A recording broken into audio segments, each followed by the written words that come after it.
I'm on my way to meet up with my tour guide Daniel for the Sights and Bites San Jose walking tour. Basically a tour through San Jose's busy central market. Looking forward to all of the sights and bites. Hola, hello people, this is Daniel here. Okay, and I'm so happy to take my friend around San Jose, the craziest concrete jungle of Costa Rica. So yeah, we're gonna definitely just jump into the most active part of the city, and well, that's what I'm here for, to guard up my friend over here, and tell her all about San Jose. So, this is the famous Jamaican plum, or jocote, that's how we call it here. Oh, jocote? It has a big seed inside, so we have to be careful. All we need to do, when you buy it, you have to be careful because you may bite the seed and you don't want that. So you have to eat only the peel and the part on the inside that is around the seed. Okay. All right, let me try it. Okay. Oh, wow, I love this. It's delicious, right? Mm-hmm. Some people find it tastes like mango or something like that. It tastes like a mango, yes, absolutely. Yeah. This is really good. I'm glad you like it. Yeah, that is a very good thing. And this hairy thing right here in my hand, it's rambutan. That's how we call it. What is it? How do you say it? Rambutan. Rambutan. Rambutan. It's one of the favorite fruits for local people here in Costa Rica, mostly when it's apple season, like now, okay? Because inside you pop it open like this, and you find something similar to lychee. People compare it with lychee. And this is the way it looks like. So inside what we do is we just peel it off like this. Inside we find a seed,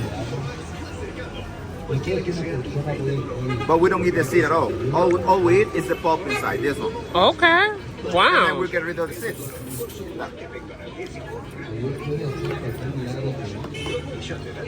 That looks good. No, it is good. It looks good and it tastes good, my friend. It's a fruit also that is known by the native from the Indonesian areas and all that, because that's where it's originally from. Oh, really? They know it as the miracle fruit. Miracle fruit. Yeah, they call it that way because it has a lot of good properties in it, especially vitamin A, vitamin C, and vitamin B9, which is what you find in the folic acid pills. So it's really good for your immune system. Okay. That's what it's good for, yeah. Okay. So if you feel weak, if you have anemia, if you have problems like that, this raises your defense. Okay. Thank you.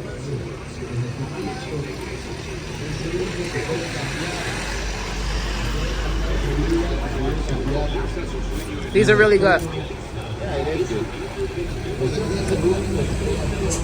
Yeah, well, this is just a teeny tiny stand, out of the many stands that you're gonna see by going down there along the aisle. This is the main farming section of the Bourbon market. The name Bourbon is the name of a type of coffee that we grow in Costa Rica. And this place was called Bourbon, was called that way because of this facility used to be the main coffee storage place. When coffee was the #1 industry, they used to keep all the coffee harvest right in the basement, which is what this used to be, right? Wow. Before being exported to other countries, before we exported our coffee to Europe, right?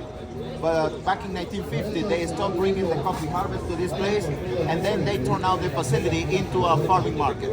Okay. So farmers from all Costa Rica, farmers from all the areas, they bring over the products right over here. So this is not where we find, those typical big fruit companies like Del Monte, Chiquita, or Dole, coming to sell their products. Those products that those big fruit companies grow, they are just grown in their places and exported to somewhere.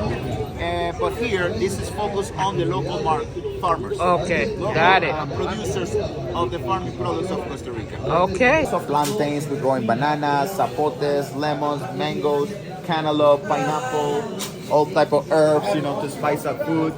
My friends over here, having some onions and carrots and beets, sweet pepper, aloe vera leaves over there, parsley, celery, rosemary, zucchinis. Well, a lot of spices. Practically anything That you want or need. Exactly, anything that you may need as far as farming products, you find it in this market. Water squash, also known as vegetable pears. I love it. Yeah, it grows in a climbing vine, and it's one of our favorite things for soup, to make soup in Costa Rica. Okay. Pretty much all the vegetables found over here It's part of the traditional Costa Rican soup ingredients, right? Okay. Squashes like the one you mentioned here. Sometimes they put beet, but for sure they put some sweet potato, taro, malanga, nyampi, yuca or cassava, pumpkin, and of course plantain is one of the things we always put in our soup here. Okay. Any type of soup you can think of, about in Costa Rica, these are the main ingredients. Chicken soup, beef soup, seafood soup, bean soup, iguana soup. No, we don't make iguana soup. No iguana soup. No. In Mexico they do. We used to make iguana soup in the past, but not anymore. Okay. Let me show you a very common medicinal fruit. I mean, coming to this market is not only to buy fruits and vegetables to eat. This is a fruit that we actually don't eat, but we use it for medicinal purposes. This is good for sinusitis problems. His name is pichichillo. Pichichillo. Pichichillo, correct, exactly. It's a fruit that we don't eat. In fact, if you eat it, you can get poison. This may send you to the hospital if you actually put it in your mouth and chew a little bit Oh my God. and suck on some of the juice of it. So what you do with this fruit is to smash it and mix it with vinegar, and then you breathe it in. You inhale, okay, and it's very good to heal your sinusitis. If you have sinusitis problems, this is what you need, pichichillo. Pichichillo. Yeah, some people just take it from here, tear off the top of it, it's hollow inside, and they pour the vinegar in The there. vinegar, and then they just smell it. They just smell it, exactly. Oh, wow. It's so good for sinusitis. It cleans up all those brain cavities and stuff. Uh-huh. Wow. Very medicinal, yeah. So we have more water squash over here. This is bigger than the That's one a we big saw right one, there. yeah. We have this one called atado de dulce, which is a concentrated candy Caramel? bar. Candy bar. It's like a caramel, exactly, but it's made out of sugar cane juice. This is something we use for many things, like we make different syrup, we make cookies with that, we also make drinks, like refreshing cold drinks. We also make even an alcoholic drink out of this. Wow. It's very popular in Costa Rica because you can use it for everything. Yeah, white radish over here. Well, radish is originally from Asia. In fact, I have to tell you, my friend, that most of the products that we grow in Costa Rica, 70, almost 80% of them, they were grown hundreds of years ago from Asia and Africa. Watermelons are from Africa, bananas, plantains. We also have a lot of rice, a lot of onions, things like that. Actually, they're originally from Asia, but for the conquistadors, the people who conquered Costa Rica, brought all these products, from those places around the 1500s, so over 400 years ago. But because we actually gathered the suitable conditions, like tropical conditions, to grow the things that they grow in Africa and Asia, is because we actually can find this place in our farming fields, like if they were actually ours. But Okay. many of the things here were introduced to the American continent by the conquistadors. Yeah. Okay. Interesting. Information about this pineapple, my friends. Okay, La Chiquita, not La Chiquita, I'm sorry. Del Monte and Dol, grow big pineapples in Costa Rica is one of our major exports here. However, these ones that you see here, as small as they are, they're 100% organic pineapples. This one here. Yes. Very organic, my friend. Not like the ones we have in the States that are hopped up on steroids and huge. Well, in Costa Rica, we have a lot of those esteroid type of pineapples. Yes. Oh, really? The ones that we actually send to you, like the ones we export to North America and Europe, they are like 3 times or even 4 times bigger than this one. Yes, yes. But of course, I'm not gonna lie to you. There are chemicals in the soil. Of course. That they used to make them look bigger and Of nice course, and all that. of right? course. But this one, in the other hand, I have over here. It's super small, but this is really healthy, my friend. Totally organic. In a long term, my friend, this is not gonna cause you any harm. It's gonna be actually very good because it's actually a good one. I like you to give it a try to this one, my friend. Yeah, it's a good pineapple. Yeah. So, but over here, many of the fruits, like I was telling you, most of the products that are found over here are grown by the farmers that grow them, right? So I'm talking about small farmers or people who actually have a small farm, right? And they don't depend on a big company. I mean, these things for sure, wouldn't be so attractive to be exported, right? Because of how small the products are. But that you're having really good stuff here because they are organic, and you're also helping the community with this. I got to tell you, there are a large population of people back in the States that want organic only. So they would love this. They would think that this was the most beautiful thing in the world. That's why we like to come here for it. Yeah. Let me build this up for you. Okay.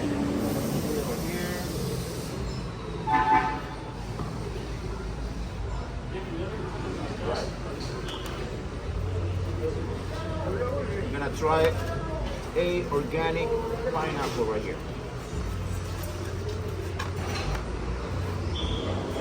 Look at how easy that is to cut through. I struggle when I get the ones from the supermarket to cut through it. Really? Yes. No, this is just like a way to have this pineapple, but I mean, there's different ways to cut it off for sure. This is just one of the many ways you can have it.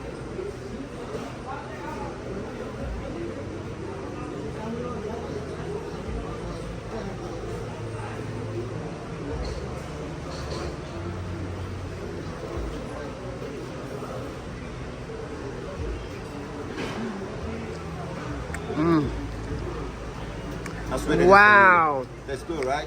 It's funny because I was telling somebody I generally don't like pineapples the way they taste in the States, but every time I come to a different country, the pineapples are just so divine. Well, the problem is that as pineapple are exported like far away, they keep them in cooling containers or freezing containers that, you know, along the way to their final destination, they absorb a lot of the frozen from the cooling containers. That's something that takes away the sweetness or the natural sweetness from the fruit. Here, on the other hand, you're having it like completely fresh, coming out of the farming fields, so you don't have to cool it off. You don't have to get them frozen, right? So that's actually what is good about it. I need to buy one of these to take back with me. Oop! Oh, don't worry, that happens. I grew up, I mean, my whole life I've been having this, but I never got tired of this. This is great. I want to take one of these back to my Airbnb. Go ahead, my friend. Absolutely. Here we have lime, right? Mm-hmm. If you get a lime like this, for example, let me cut it off for you, okay? You get a lime and it's gonna be like orangey inside. A little bit orangey. See? Oh, wow. That's a lime? That's a lime, my friend. But yeah, this lime, of course, looks yummy. Or you may think this is sweet because It it's smells ripe so and good, yeah. And it does smell good, of course. You actually get the smell from that first, so it's really, really strong and all that. But yeah, compare this lime color with this other lemon I got over here. All right.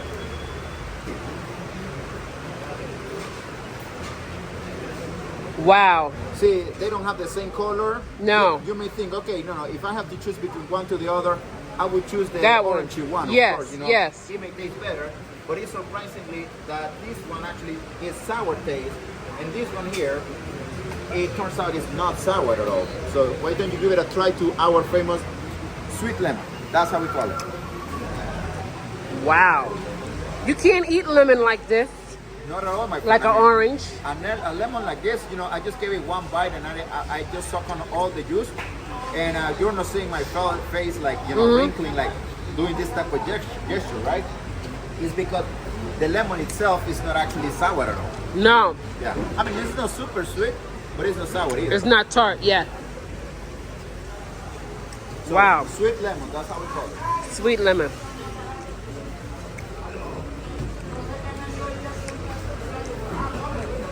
Yeah, we have more avocados right here.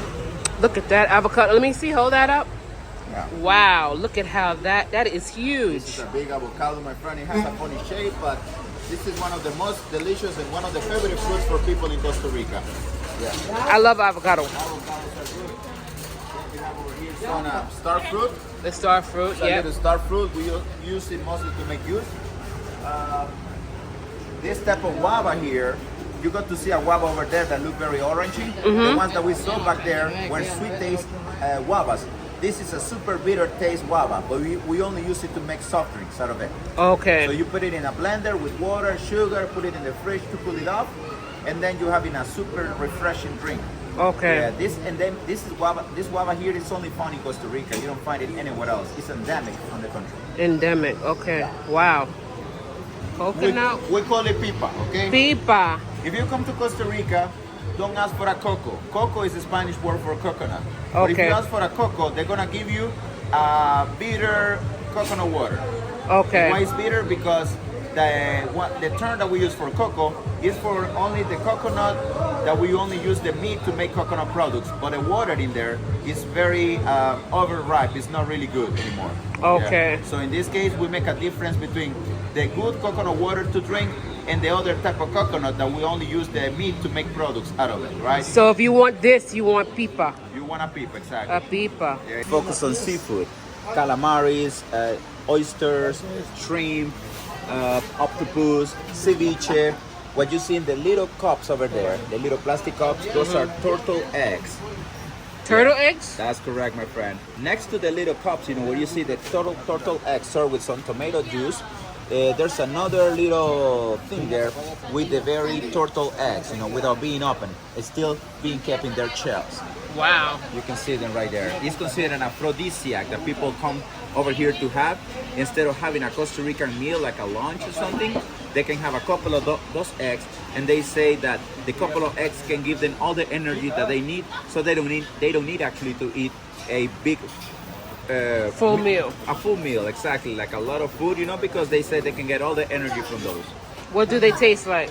Actually, you don't taste the egg because you're having it with the juice there, with the tomato juice and a little bit of hot chili. So you only taste the tomato juice. Okay. People who have Bloody Mary, they say that it tastes like Bloody Mary, but with no alcohol, obviously, right? Gotcha. So, but you don't taste at all the egg. As long as you actually have it right, you don't taste the total egg. Okay. What do I mean about that? That as long as you don't bite it, if you bite the egg, the yolk will break, and then you're gonna have, of course, the egg taste, right? So all you need to do is to swallow it like a straight shot. Wow. That's what they do over here. Okay. And that's, by the way, one thing I can offer to you, but I understand if you say no. But over here, another good option I will have for you if you want to try it is a Costa Rican ceviche that we call caldosa. I want to try the turtle egg. Okay, perfect. That's what I'm talking about. So let me ask for some of those over here. And you know what? I won't leave you alone with this. So I'm gonna do it with you, okay? Okay, cool. Just for you to think that is not something that we're afraid about. We definitely love it, actually. I'll try anything once. All right, perfect. I had ceviche yesterday. I love ceviche. Okay, yeah, you already have ceviche, right? So it's good to try something new and something that is considered an aphrodisiac too, right? Yes. They say that this egg has more protein than a regular chicken egg, right? And they're really, really good. Indigenous people in the past used to give that to the newlyweds. The newlyweds? The newlyweds, like the two people getting together. Yeah. Used to have, as the main gift, these eggs.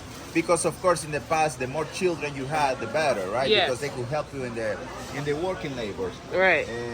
Yes, that was what it was for. So are you telling me that I'm gonna go home and get a child when I? No, my friend. What I'm telling you is that you're gonna have a lot of energy that probably you're gonna need to, waste it in any ways. All right. So give a good use to it. Gotcha. In a chip bag. Yeah. I heard it. Ceviche in a chip bag. That's Wow. correct. That's what it is, my friend. Normally we ask for it just like that.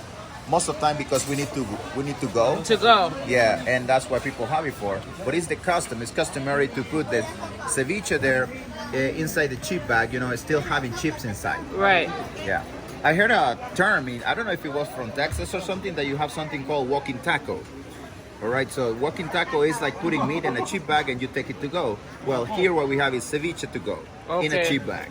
Is there chips in the bag too, though? Correct, my friend. There are chips in the bag. They just open the chip bag, just without taking out the chips, and they just pour the ceviche in there, and then people just eat it like this little guy is doing.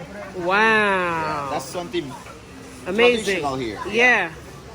I'm gonna have to try that before I leave. I didn't have it like that. I just had it on the plate. You should. Sonia, me regalaste There's a lot of security over here, people over here who are inside the market. In general, they're decent people. So over here, people just come to do market stuff. Yeah. To buy a lot of meat, to buy a lot of fruits and vegetables. Like the seafood place that we saw back there where we tried the turtle egg, They go for all those fresh products that they sell here. So certainly every market has to have chicken at another, pork, beef, any type of meat. Well, every market has to have a meat section. Yes, absolutely.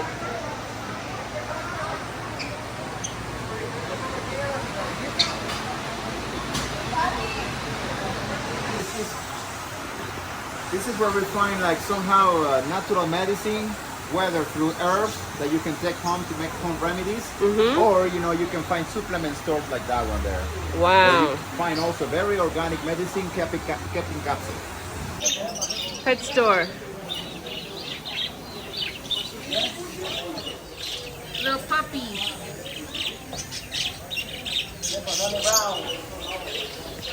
For gardens, they're also selling over there accessories that you can take home, like to your kitchen, like kitchenware. Also cages in case that you buy any parakeets or any birds from the little pet store. Aloe vera, eucalyptus. You can find also things that we take home for remedies, like turmeric. We saw this in the previous market. Yeah, those are big ones though. It's very good for a lot of things, my friend, especially inflammation, arthritis, Alzheimer, diabetes, cholesterol, among other things that turmeric is very good for. This one here is called kukulmeka.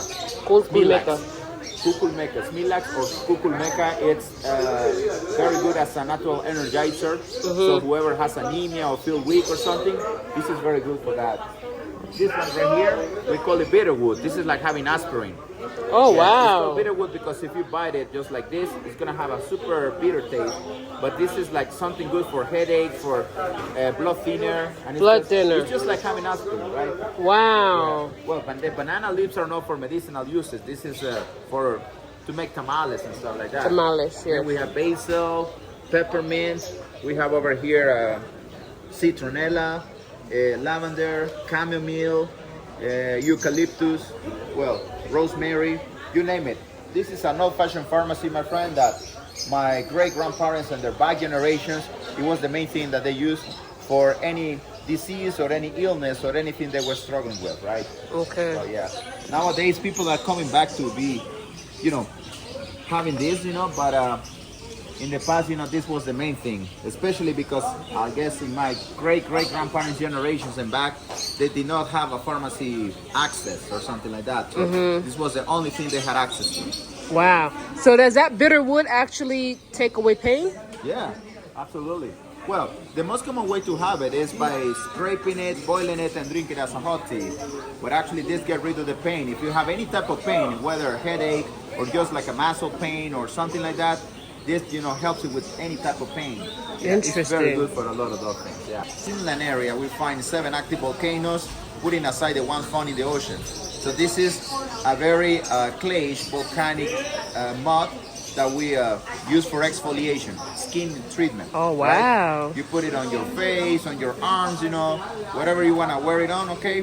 So it gets rid of pimples, freckles, wrinkles, or any skin marks that you may have, that you don't want it to be there. This is supposed to get rid of that. Okay. Yeah, volcanic clay. Wow.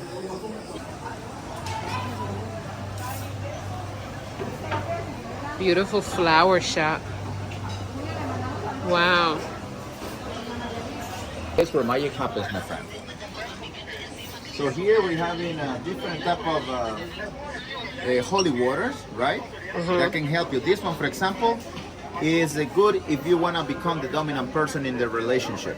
If really? You're in a relationship and you feel like you are like a pushover or something like that, get this holy water, sparkling all over your house, and then somehow you're gonna be the person that rules in the house, right? Really? Yes. This one over here is for love. In case you're lacking love, in case that you want to actually have somebody with you, right? Use this one too, right? So here, there's another type of holy water to get rid of curses and bad things, fighting, gossiping, whatever, it's good for that. So where we are right here, my friend, is a like a botanica? No, it's a Santeria or witchcraft stand. Help for different type of things. If you have financial problems, if you want to actually make money, for example, you go to casinos and you gamble and you're not actually being lucky. So this is where you can actually get, all the luck you need for you to win a lot of money. Also, if you're lacking love, or if you want to find somebody to be with, I don't know, if you want to find a perfect soulmate, this is where you can come to find that extra help that you may need. The extra For help. sure, you have to be you have to believe in this type of things. Of course. You have to be a believer for the things to work over here. Let me show you here a couple of things that are very well purchased in this place right here. These are scented candles, both of them. This one with the shape of a frog, this is to get rid of nosy people. People who get in other people's business. I need that. All of us need this one. most of the time in our life. You know, we need these type of things to get rid of those people that are saying bad things about us, or they just simply meddling in our lives and all that. You just buy the frog candle, write down the nosy person's name over here 3 times, and pour hot chili pepper and salt around the candle and light up the candle. And Wow. then once this is finished, this nosy person will walk away and will never mess with you anymore. And well, if there is a couple or there are 2 people that you don't want them to be together, you can buy this scented candle that is for separation. Yeah, it's like, you know, 2 people with the shape of 2 people facing the other way. And then what you need to do is to write down the name of the 2 people, set up a couple of nails in both fissures, and then pour the hot chili pepper and salt around it. If you're able to get a picture of both of them over here to put it under, that will be more effective. And then you light up the candle. And after the candle is finished, these 2 people are going to start hating each other. Yes. Wow. Yeah, I don't know. There's a lot of things here that people come to buy, and that shows you how superstitious we are in Costa Rica. Yes. Yeah. Little witchcraft stand or Santeria. That's how we call it. Santeria. Yeah. A place that a lot of people in Costa Rica like to come because of how superstitious we are over here. Yeah. And we believe in supernatural action like this. Okay. Gracias, hermano. All right. What I'm showing you right here, my friend, is the oldest ice cream in town. The oldest ice cream in town, you know, was invented in this little place where you see those guys in the yellow uniform, and it was invented by their great-great-grandfather back in 1901. This is an ice cream that you only find for sale in this place. According to, you know, what they say, the ice cream after it was invented and it started to be sold right here, you know, the inventor, whose name was Lolo Mora, never wanted this ice cream to be sold outside the walls of this market. And well, all these men that you see right here, after 5 generations, they have been selling the ice cream in the exact same way that Lolo Mora, the person who invented it back in 1901, you know, used to sell it. Wow. So, yeah, over here, you find the most unique ice cream in San Jose, that we have a silly saying here, that if you're from San Jose, if you were raised here, and you never have tried the Lolo Mora ice cream, you should be banished.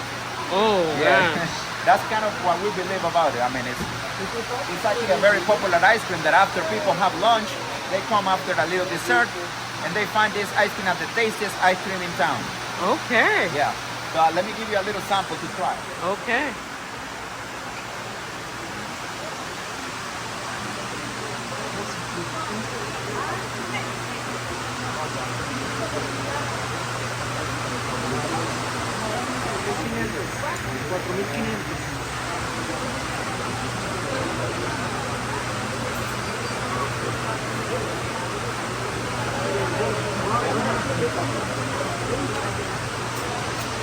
Gracias, hermano. The interesting thing about the ice cream is that this ice cream is the one only option you can find over here. They don't have any other ice cream type, so you don't have to complicate yourself finding other options. You only ask for this one. Of course, you know, this is a little cup. But you can What's the flavor? okay, vanilla, clove, cinnamon, dairy, and nutmeg. Oh, that sounds delicious. It's actually a very good combination that makes it have a fruity taste. Why don't you have this one, my friend? Thank you.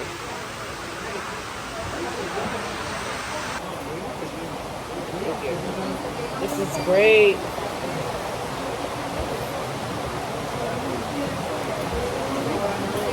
I love it. Good ice cream, right? Mm-hmm. Yeah, that's sorbet ice cream. I can't even describe the taste. It's definitely a fusion of everything you said. Correct.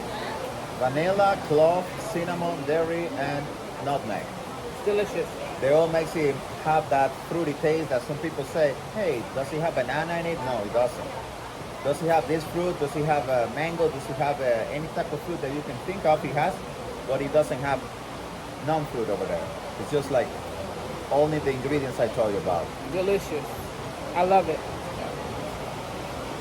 It's a natural medicine spot, right? Yeah. With a lot of herbs like lemongrass, thyme, chamomile, curcumeca, smilax, aloe vera, beehive honey, vinegar, garlic, different branches here that you can use to boil it and drink it as a hot tea. And of course, if you're not a person that don't know too much about natural medicine or what you can take for a specific problem you might have, Then you find signs that tells you what things are good for leukemia, are good for women's beauty, sinusitis, fat liver, prostate, kidney problems, etc. So, yeah, it's an Wow. old-fashioned pharmacy here.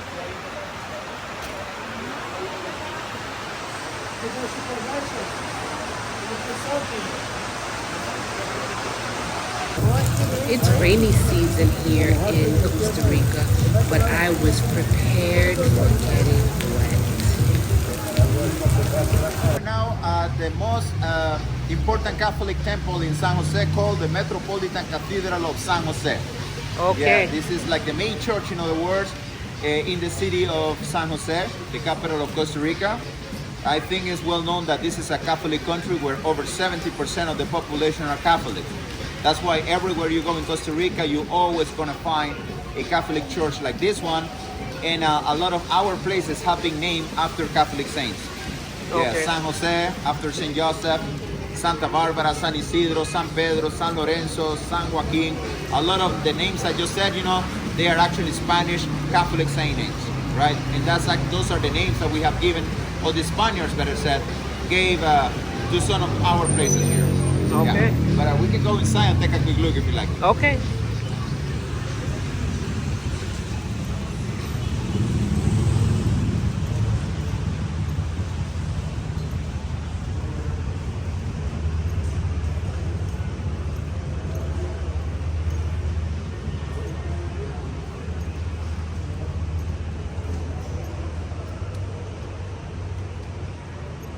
It's beautiful. It's a beautiful church inside, my friend. Outside is nice, but when you step inside, you see all the real colors and details of all the infrastructure that is predominantly Italian, and there's some things that were brought from Greece and France. For Okay. example, the colorful glass windows there with all the Catholic images, that was brought from France. And a lot of the things that you see here, like confessionals, the altar, the pulpit, that was all brought from Italy. Yeah. Wow. Nicely decorated benches here. And by the way, these nice decorated benches don't have a good background, because when they were built at the beginning over 100 years ago, only the high class people were assigned to sit over here. And Oh, the wow. rest of people, have to sit in the other benches that are not nicely decorated. Oh, wow. Yeah, that was the way it was in the past. I mean, if they found someone like me, that definitely not a high class at all person, and found me sitting over here, they actually moved me to the other benches that you can see right over there. Well, how did they know that you were not high class? Well, the way you dress, your type of, your look, your dress. And of course, at that time, it was not really many people. I guess it's still that, like that at this day. I mean, just a few amount of people who have a lot of money, who are well-known people. And I mean, if you are a person that have a lot of money in this country, for sure, most of people know who you are, right? And if they don't know who you are, most likely you don't belong to the high-class society. So that was the way it was in the past, pretty much. If So they you found were not in a aristocrat. Exactly, yeah. So Okay. if they saw somebody here, that was not like a well-known person, and considered high-class person, they have to sit at those other benches over there. Wow. That was the way it was in the past. But, they decided to keep for sure everything, because it's actually, they're in well condition still. And they represent part of the history of the church, but of course, not the nicest one. How old is this church about? 1825, that was when it was built. 1825. They have restored it like more than 20 times because Wow. of earthquakes, because of natural disaster. Right. It's one of the oldest churches we can find in Costa Rica, but at the same time, it's one of the best maintained ones. Okay. They are constantly fixing it and painting it. So if you look at it outside and you compare it to other churches we can find in San Jose or in other places in Costa Rica, this one looks like newer than the other, but it's actually one of the oldest ones, 1825. Before this church, they used to have a small chapel. Then after the chapel that they brought apart, they placed a adobe church. And then in 1825, 4 years after our independence, that was when they built this church that we have here, Metropolitan Cathedral. It's Where beautiful. you see, a lot of beautiful details, having the altar in front of us right over there. That instead of a Jesus, crucified or placed on a cross, which is what you commonly find in the front part of the altar of every church, here they have, the image of the Virgin of Los Angeles right over there. Okay. And of course, you know, the altar, you know, right below the Virgin image there. You know, on the right side you can see the pulpit, which is that standing spot over there where our priest used to do his sermon. Nowadays he doesn't use that pulpit. He just stands on the altar right over there where you see the table, and using a microphone, that's how he gives his preaching, his sermon and everything. And everybody can hear the priest, you know, through the speakers that you find tied up on the columns up there. Can we go closer? Yeah, absolutely. Let's get close. Other than that, you can see two confessionals here, which is the Look at all that. the sinners come to confess their Oh, sinners. the bad things they have done and all that. Of course, that is a very Catholic thing. Yes. These are again, you know, the benches, you know, where all the poor people have to sit, you know, in the past. Yeah. The people nowadays can sit Anywhere. they want to, right? But that's something actually that many people even here don't know that what they work for. Wow. Confessionals. It's also nice to see the mosaic floor too, which is actually not commonly found anymore here. With nice decorating flowers. Just come over here. It's beautiful. The big ceilings, you know, and the domes that you can see over there for better acoustic, you know. Yes. Usually they have like a big dome, like right above the altar, Right. where if their priest is giving a sermon using a microphone and all that, there can be a very good acoustic sound. Right. It's That's beautiful. why they made it that way for them. And like I was saying to you, this is a very Catholic country. So many people just come to pray, or some other people just simply come to get away from the rush of the city. Right. And when there are services here, this church is full of people. Wow. It's beautiful.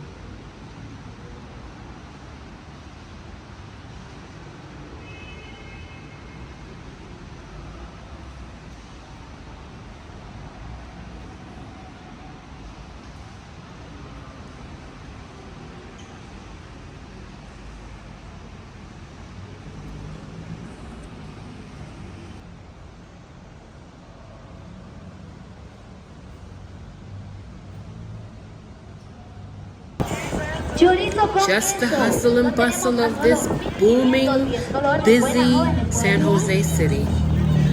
Yeah, this is the National Theater over here.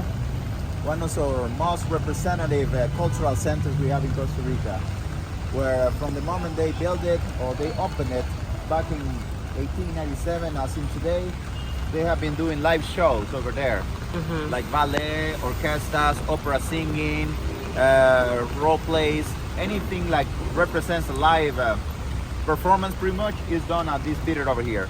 But Wow. that live performance have to be actually done by professionals, you know. Yeah. It gotta be like actually a very outstanding type of show. Right. For them to show it at this facility right here. National Theater. The National Theater, correct. Okay. The most iconic cultural center in Costa Rica. And when was it built? 1897, my friend. 1897. Correct. Beautiful. It took 7 years for them to build it, so they started to build it in 1890. But it was Okay. opening 1897. Okay. The idea came from the coffee business people who, by the 1890s, when coffee was the #1 industry, you know, and coffee was in its prime, I guess the coffee business people didn't know what to do with that much money they were making, because they proposed to the government to build this theater using their coffee export taxes. Well, the government gave them an initial budget which was 200,000 Costa Rican pesos, which is like $500 now. That I guess at that time it was a lot of money. And well, the coffee business people said yes. They said they had the money and all that. And well, after 7 years of building process, that initial budget of 200,000 Costa Rican pesos turned out to be much higher than expected, at the point that the 200,000 Costa Rican pesos only represented 4% out of the final budget. Wow. So practically no money, almost nothing, right? Right. At the end, you know, what the government did was taking the missing 96% of the money from public funds, I mean income taxes. Income taxes. So Okay. which means that everybody in Costa Rica, well, ended up paying the whole theater over here. Okay. All the people, yeah, through income taxes, through all the money that is basically taken from people's salary, it was actually used to pay off the whole thing over here. Since actually all the infrastructure that you find in the National Theater was brought from Europe, mostly from Italy, but there's a lot of things that came from Belgium, Germany, England, and France. Wow. If you want, we can go inside and take a quick look at the lobby. Sure. Right? Let's go. Public free access we have to the theater. If you want to see the theater facility, which is behind the doors over there, you have to either pay for a show or pay for a tour. Mm-hmm.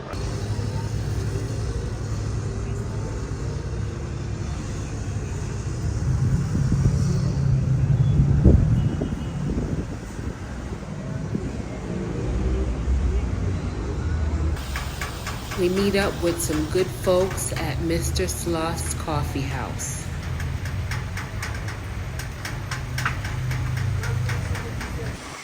So what I'm giving to you as a drink here is called frog water.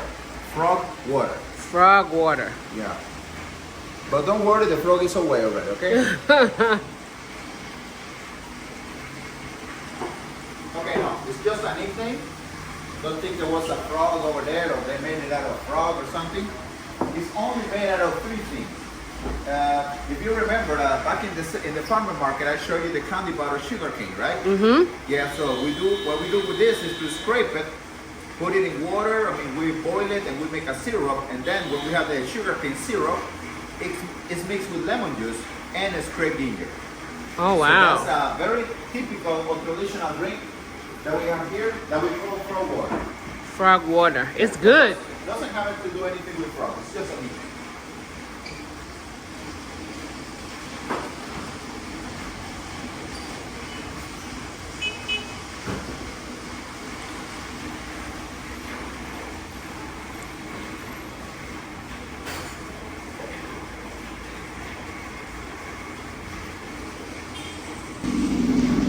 One of the most traditional type of meals that we can have here.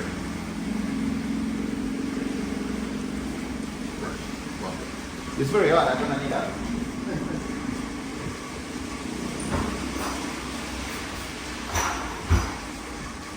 As you see, it's wrapped in banana leaf.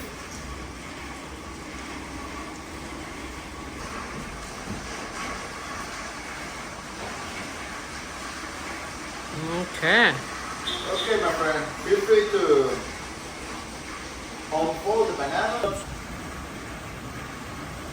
A little dessert, which is made out of plantain, alright? And we're gonna stuff it with mozzarella cheese. I got a couple of mozzarella cheese slices right here, and also beans. That's dessert? Yeah, it sounds like like a type of pastry, but it's a sweet type of snack. So the thing with the plantain, my friend, is that we boiled it and smashed it. Okay. And then we make a little dough out of that, and then we made a little ball. Okay. So in this case, we're gonna have a sweet plantain empanada. Okay. But the thing about this empanada, my friend, is that only if you want to, of course, you can come and cook it yourself. I can come and cook it myself. Yes. All right, my friend, we're ready, or you're ready to make a Costa Rican plantain empanada right now. Okay, so in this case, we have over here a tortilla maker, which is what it makes the plantain ball flat.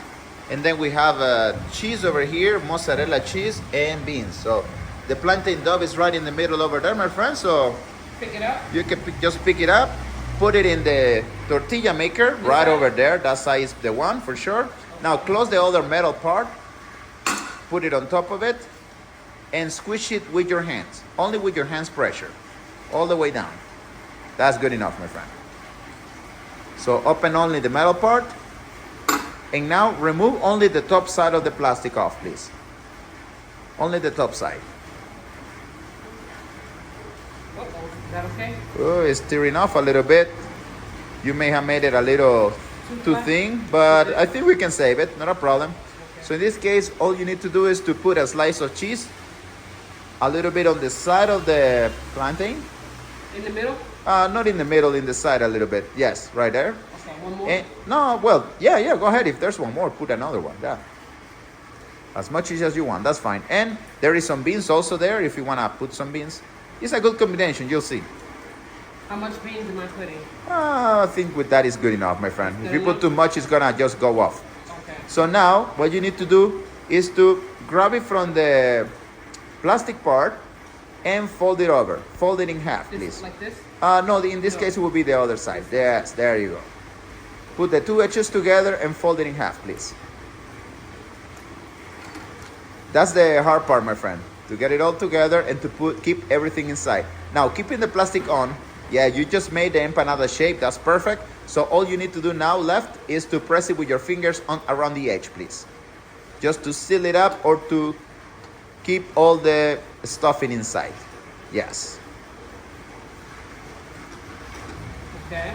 All right. Well, that's a very beautiful empanada, my friend, you made right there. Yes. All right. So now it's time to cook it, okay? So I open it up. Open it up. Do it gently. It may tear off. Okay, we have to do it from the other side because it's tearing off from that side.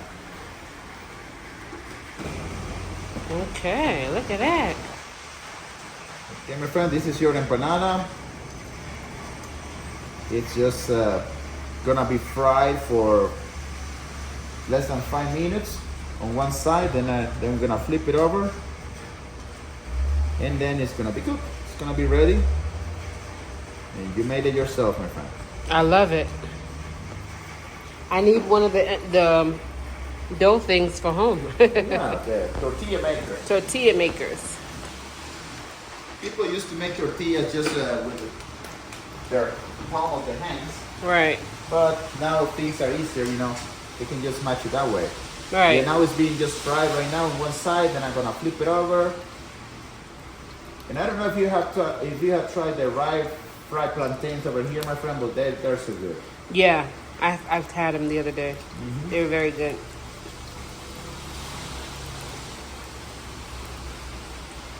You really don't need to fry too much. Just have to get a little brownish, right? Yeah, just get a little brown on one side. You just have to leave it for a couple of minutes there, and then we'll just finish it.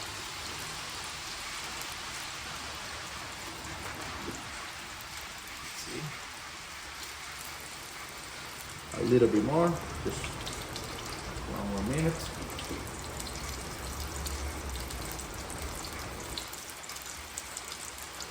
This is a traditional snack that we have in the afternoon.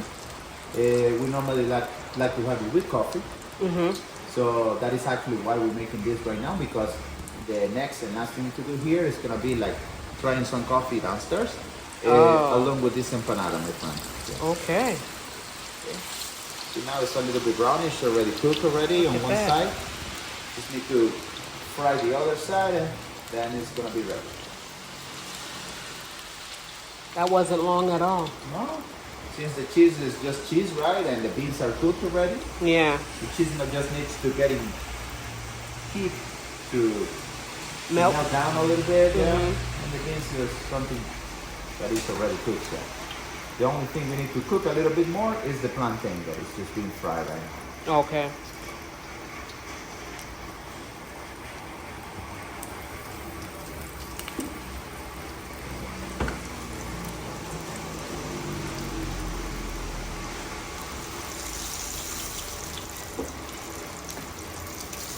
Alright, just gonna use this 4 napkins here. So that way we can place it here. And like the ceviche that we saw in the market that people just buy to go. Mm-hmm. This is something that you can take down with you.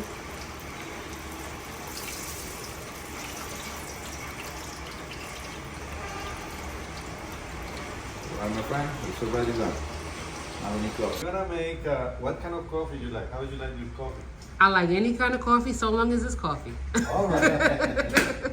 That's a good answer. We're going to brew a coffee that is gonna be this. Va a tomar cafecito. Okay, yo sí. Yo sí también, porque no quiero pasar café.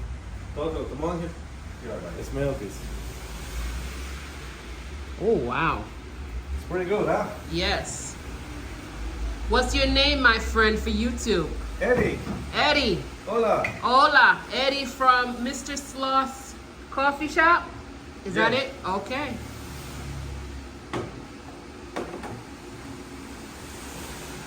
Eric. Okay, so we're gonna try something that the name is, it's a coffee, then the variety of the bean is Catuai, red and yellow. Catuai. Which means that the family is Arabica family. Okay? Ay, contesto, José. Okay, we're gonna use a bandola and we're gonna use a B60 filter.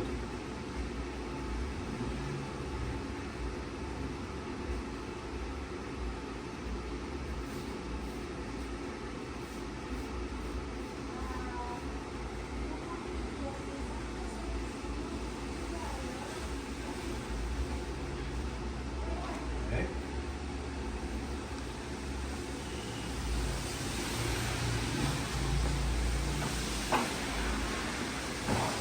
Okay, so the fully watch is to explain you about the process. It looks like this, okay? So basically is when we go and pick it up the red bean, we take the red bean to the wet mill and with water we remove the mucilage and we remove the peel. The peel goes first and then the second layer that we have is a mucilage. It's sugars around the bean. Okay, so basically is when you get more clean flavor of coffee like that one we're going to have. Okay? Okay. We have to understand that we use different processes in Costa Rica. The other process that we use is natural process, and then the coffee smells different. Smell this. Oh, yeah. And this is ya no hay bueno. And this is honey process. Oh, wow. Sería chido tener un puff, ¿verdad? ¿Qué? Un poco de man, lo único que me voy a hacerlo en aquella fuera lo podemos hacer, man. Pero es que es caliente, man. Es caliente. Okay. See, this process we remove the peel and the mucus. The second process, natural, we don't remove like, we don't remove nothing. We just dry the bean under the sun with the whole skin on it, like this. Okay. And then the honey process is when we take it into the wet mill with only 20% of the water that we usually use in the normal process, we remove the peel and then we don't remove the mucilage. The second layer, attached to the bean is sugars. And then we dry that bean under the sun. And the sun and the bean start to become sticky like honey. Wow. So in 2 weeks, it's about yellow honey, the color. In 3 weeks, it starts to get like other colors. See, this is fully washed. This is more like honey, and then you get red honey. Okay. So more in the honey process you go, less bitter the coffee is. Okay, let's brew the coffee like just like our family make it at home. Okay, and then the name of this is Café Apagado. Café apagado. Café Apagado.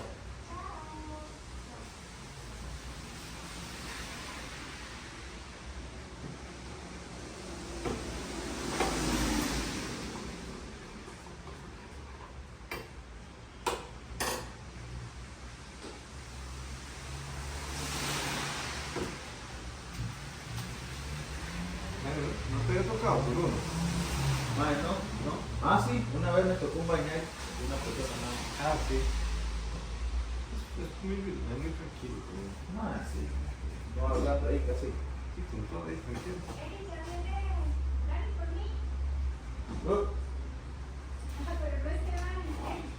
Yo pensé que me hablaba.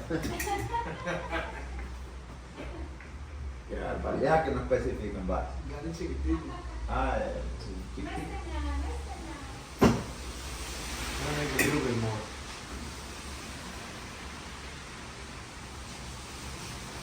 So no measuring cup. Huh? No measuring cup. No, I have everything calculated in here. Okay. So this is 220 millimeters of water, and I put it each time 10 grams of coffee. Okay. Okay, so in the first one we did it with 20 grams, 220, and then right now I just put 10 grams with 100 millimeters. Okay, got you.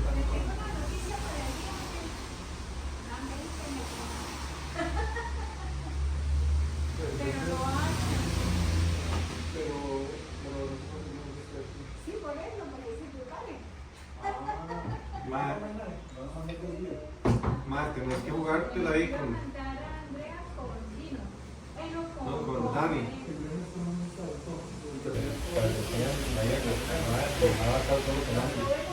Tasting the coffee. It's very good.